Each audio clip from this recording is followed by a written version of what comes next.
Bonjour à tous et bienvenue dans cette nouvelle vidéo de solutions pour la vie quotidienne. J'ai été très occupé ces derniers temps et je n'ai pas pu faire de vidéo comme j'aurais voulu faire. Les sujets que j'aborde pourtant ne sont peut-être pas traités de la manière dont il le faudrait. Peut-être que je peux sembler un peu étrange dans mon traitement, mais pour autant ce sont des sujets qui sont pour moi importants et donc du coup, je voudrais essayer d'en parler en vue, d'apporter, ma petite contribution et peut-être, c'est un peu ambitieux, mais bon, essayer d'améliorer notre vie à tous, ou du moins l'améliorer un tout petit peu. Donc, le sujet que j'aborde, c'est autour des personnes qui vivent dans un monde imaginaire, autour de vérités qui sont reconnues par un petit nombre et qui ne sont pas reconnues par toutes. Les premières personnes, ça va être celles que j'appelle la cancel culture. Et ce n'est pas ce qu'on appelle généralement, parce que pour ma part, quand je parle de la cancel culture, c'est avant tout pour désigner les personnes qui ont créé le schème de cancel culture en vue de critiquer certaines autres personnes. Quand vous faites des recherches, vous voyez qu'il n'y a personne qui se réfère à la cancel culture en disant je suis de la cancel culture.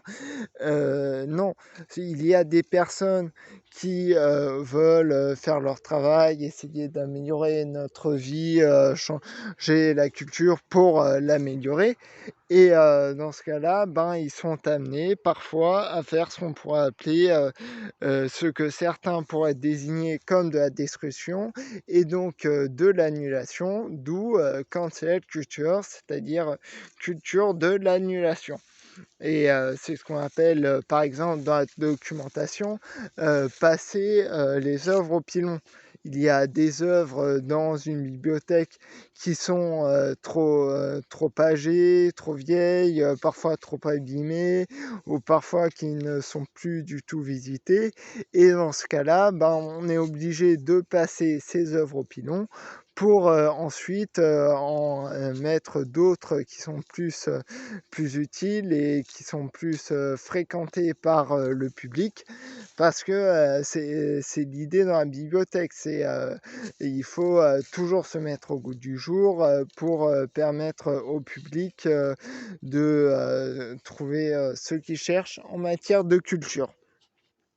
Voilà, et pour ça, on peut se référer directement à l'étymologie de culture.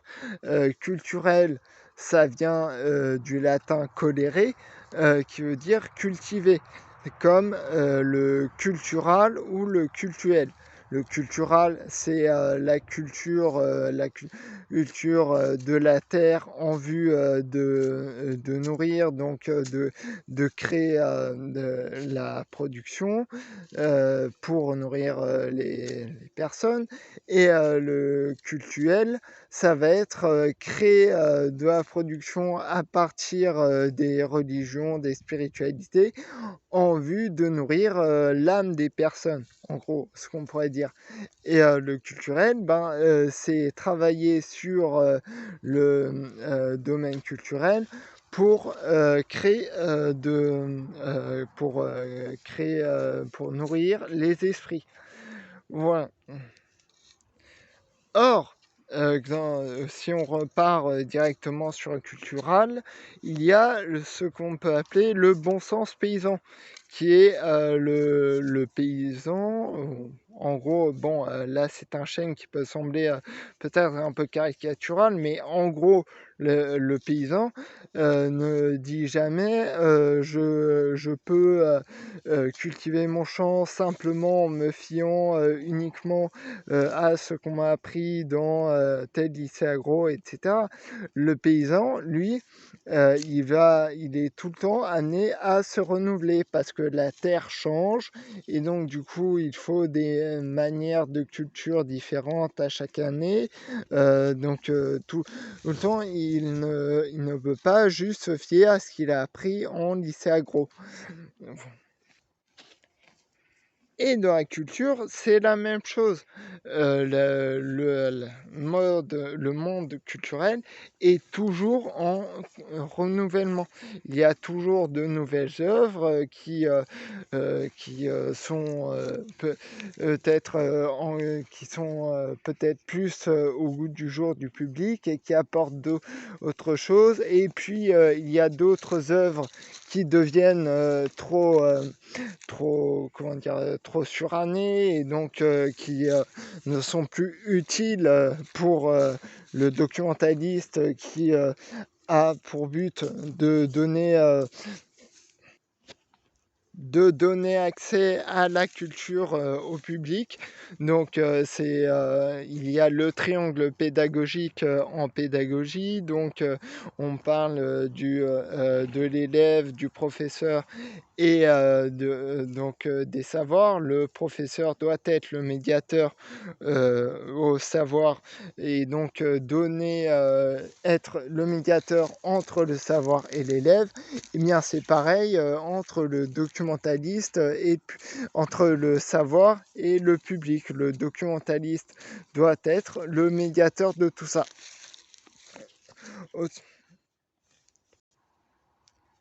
Aussi, il faut toujours travailler et se renouveler en matière culturelle. On ne peut pas se fier à telle œuvre qui a peut-être valu en son temps, mais qui pour autant est trop surannée aujourd'hui ou aurait des a priori néfastes pour le vivre ensemble, la vie en communauté, la société telle qu'elle est aujourd'hui.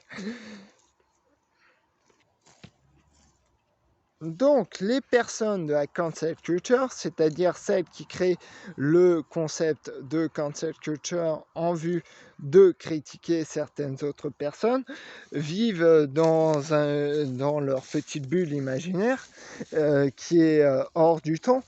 Et ces personnes-là sont similaires, à mon sens, aux talibans.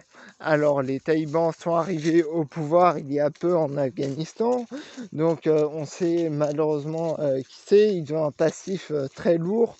Donc, le rapport avec Al-Qaïda. Donc, en Afghanistan, ça a été là où ont été planifiés les attentats du 11 septembre. Nous avons eu il y a peu la commémoration du 11 septembre, donc c'était juste hier, et tout au long de la semaine passée, il y avait tout de même beaucoup d'émissions sur ce sujet parce que c'est un sujet très grave. Le 11 septembre, je ne le minore pas. Bien sûr, il y a des séquelles encore aujourd'hui, physiques ou mentales. Physiques parce que il y a des personnes qui sont victimes des poussières qui ont été dégagées lors du 11 septembre et donc qui ont des cancers encore aujourd'hui. Donc voilà, ce sont des séquelles physiques, mais il y a aussi des séquelles morales avec les personnes qui souffrent du décès d'un proche, etc. Et donc, mon but n'est pas de minorer le rôle ou cette tâche qu'ont les talibans encore aujourd'hui. C'est quelque chose qui sans doute les suivra pendant encore longtemps. Ça, malheureusement, c'est une tâche encore sombre. Cependant, c'était il y a plus de 20 ans aujourd'hui, et donc il faut avant en tout se mettre à ce qui se passe aujourd'hui.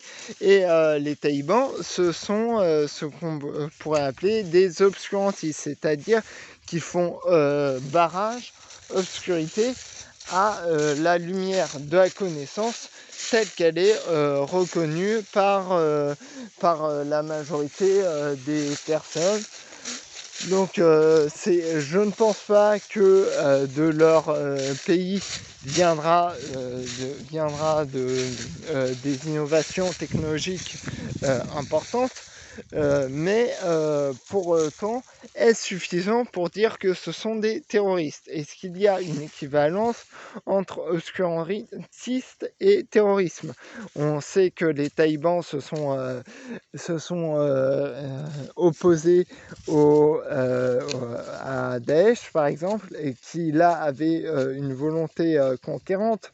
Donc Daesh était avant tout le califat, donc s'exporter au reste du monde et étendre leur territoire, et alors que les talibans sont un émirat, et donc du coup leur volonté est avant tout nationale, et donc ils créent leur petite bulle, mais pour l'instant, je dis bien pour l'instant, ils n'ont pas encore de volonté de s'étendre et de conquérir le reste du monde.